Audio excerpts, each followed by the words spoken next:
இப்ப இந்த வட்டியினுடைய இந்த காச வாங்கிட்டு, நன்மை எதிர்பார்க்காம செய்யுங்கன்னு சொல்லி இந்த பேச்சு வரும்போது, இப்ப பள்ளிவாசல்கள்லாம் பாத்ரூம் இருக்குது, கக்கூஸ்லாம் கட்டுறாங்கல்ல. அதுக்கு வந்து அங்க பேங்க்லேருந்து வரக்கூடிய இந்த வட்டி பணத்த, அதுக்கு பள்ளிவாசல்ல இருக்கக்கூடிய பாத்ரூம் கட்டுறதுக்கு உபயோக குடுத்துருங்க அப்படின்னு சொல்லி ஒரு பேச்சு அடிபடுது. இது சரியா? இஸ்லாத்தினுடைய பார்வையில் சரிதானா? இல்ல இது வந்து அறியாமையின் வெளிப்பாடு தான். இவங்க பாத்ரூம் கட்டுறாங்க, லெட்ரின் கட்டி குடுக்குறான்னு வச்சுக்கிறங்க. அது என்னமோ பாவமான காரியம் மாரி இவங்க நெனச்சிட்டு இருக்கிறாங்க. பாத்ரூம் கட்டி குடுக்குறங்கிறது அதுவும் ஒரு வணக்க ஆமா. வழிபாடு தானே! அது நன்மை கிடைக்குமா? கிடைக்காதா?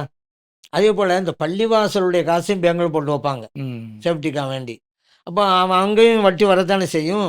அந்த பள்ளிவாசல் நிர்வாகிகள்ட்ட சில பேர் சொல்றது, அந்த வட்டி பணத்த வாங்கி பள்ளிவாசல்ல நீங்க லெட்ரின் கட்டிருங்க அப்படிங்கிறது. ம்.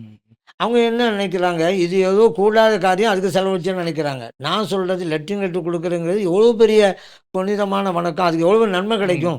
ஏன் மக்கள் பயனடைகிறாங்கல்ல. ஆ. ஒரு ஆள் பஸ் ஸ்டாண்டு கிட்ட ஒரு லெட்ரின் கட்டி குடுத்தாருன்னு வைங்க, எவ்வளோ பெரிய பலன் அவருக்கு கிடைக்கும்.